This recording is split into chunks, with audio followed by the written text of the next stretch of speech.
Yeah, I get asked a lot about what happened to my bike in Phoenix in 2002 when it broke in half.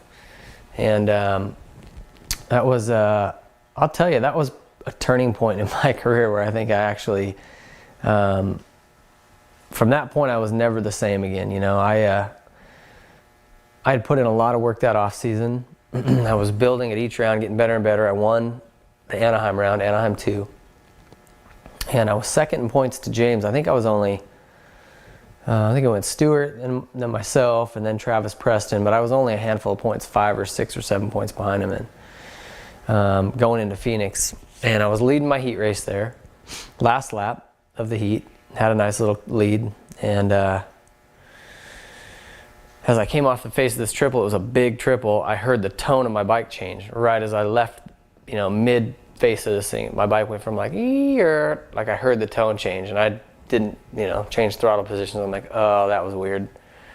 And all of a sudden the bike starts dropping, front end of the thing starts dropping, so I'm trying to like panic rev it to get the front end to come up, and it's locking up. What ended up happening is Austria had sent over these light pistons that made a little bit quicker power in the dyno, you know, the RPMs climbed quicker, but they didn't endurance test them. So I think we were supposed to do that here, and we just didn't, apparently. They just got put in the bikes. So the whole skirt of my piston was cracking off, and that's what happened when they pulled it apart later. But anyway, so yeah, mid-flight it's dropping, and I know I'm going to come up short, but I'm panic revving, thinking, okay, I'll pick the front end up and case it, and maybe I can ride out of it. But it's locking up, you know, so it's doing this. And I think it was just such a strange, like, it was counterintuitive to what I thought, okay, if I'm doing this, the front end should come up. And it wasn't, it was doing the opposite thing.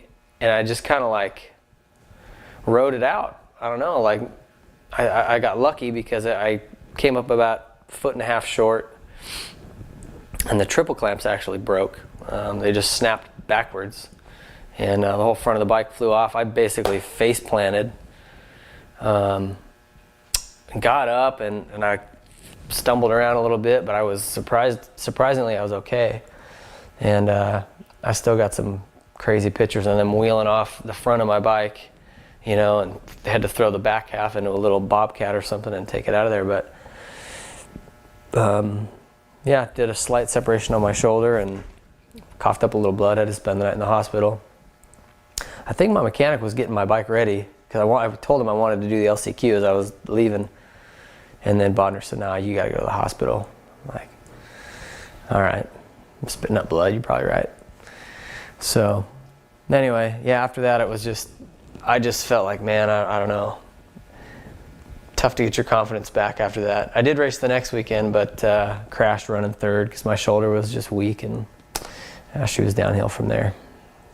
I didn't think about it too much, you know, after that whole deal, because the force of the bike coming in nose first put like a backwards pressure on that clamp, something you'd never, unless you ran it straight into a wall, you'd never have that kind of pressure going that way. They weren't built to withstand a lot of pressure that way. So I don't know, maybe I was just too dumb to think about it. But I never really gave it a thought after that. It was more I don't know, maybe just a mental thing where it was hard to get my confidence back after that a little bit.